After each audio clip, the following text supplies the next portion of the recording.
विष के ताप से शिवजी की हथेलियां नीली पड़ गईं, पर उनका चेहरा अडिग था। देवता घबराए। प्रभु, इसे बाहर फेंक दीजिए, यह आपको नष्ट कर देगा। शिव मुस्कुराए और विष को अपने भीतर संतुलन में थाम लिया।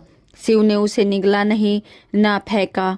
उन्होंने उसे अपने भीतर रोक लिया, क्योंकि निगलना मृत्यु को आमंत्रित करना था और बाहर फेंकना सृष्टि के विनाश को बढ़ाना। विष्णु ने इसलिए नहीं पिया क्योंकि उनका धर्म पालन करना है, विनाश करना नहीं।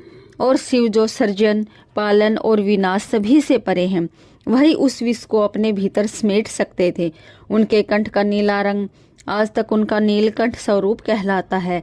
इस घटना ने सभी देवताओं को सिखाया कि सच्ची शक्ति केवल विनाश को रोकने में नहीं, बल्कि उसे संतुलित करने में है। विष केवल बाहर का नहीं, भीतर भी है। क्रोध, घृणा, भय और अहंकार। और जब इसे शिव की तरह संतुलित रखा जाए तो वही जीवन को स्थिर बनाए रखता है। शिव ने केवल सृष्टि को नहीं बचाया, उन्होंने एक ब्रह्मांडीय सिद्धांत स्थापित किया कि संतुलन ही जीवन का वास्तविक रहस्य है। जब शिव ने हलाहल विष को अपने कंठ में रोक लिया तो समूचा ब्रह्मांड जैसे थमसा गया। समय का प्रभाव ठहर गया और देवता केवल विस्मय और भय के मिश्रित भाव से उन्हें निहारने लगे।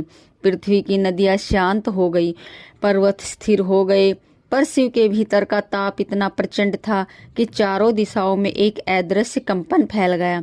हिमालय की बर्फ पिघलने लगी, हवाएं तीव्र हो गई और गंगा की धारा उनके कंठ के निकट उफन उठी। देवताओं के लिए यह दृश्य अभूतपूर्व था। उन्होंने कभी नहीं देखा था कि कोई देव अपने भीतर इतने भयानक तत्व को रोक सके। नंदी भयभीत होकर बोले, प्रभु, यह ताप आपके भीतर और बाहर दोनों को नष्ट कर देगा, कृपया इसे बाहर निकाल दीजिए। तभी पार्वती वहां पहुंची। उनके चेहरे पर चिंता और करुणा के मिश्रित भाव थे।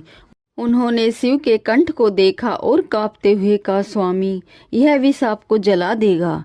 यदि इसे अंदर ही रह जाने दे तो आपका शरीर और अस्तित्व दोनों संकट में होंगे। पर शिव शांत थे। उन्होंने केवल एक बार दृष्टि से पार्वती को देखा और मुस्कुराए, वह मुस्कान जो समस्त ब्रह्मांड के रहस्यों को जानती थी। उन्होंने कहा, देवी, यह विष केवल मेरे भीतर नहीं, बल्कि संपूर्ण सृष्टि के संतुलन का हिस्सा है। यदि इसे बाहर फेंक दूं तो जीवन नष्ट हो जाएगा। अगर मैं इसे निगल लूं तो मृत्यु का अंत हो जाएगा। इसे रोकना ही सही विकल्प है। शिव का यह निर्णय देवताओं के लिए अत्यंत चौंकाने वाला था। विष्णु ने पास आकर कहा, शिव, आज आपने केवल सृष्टि को नहीं बचाया, आपने हमें यह भी दिखाया कि सच्चा देवता वह है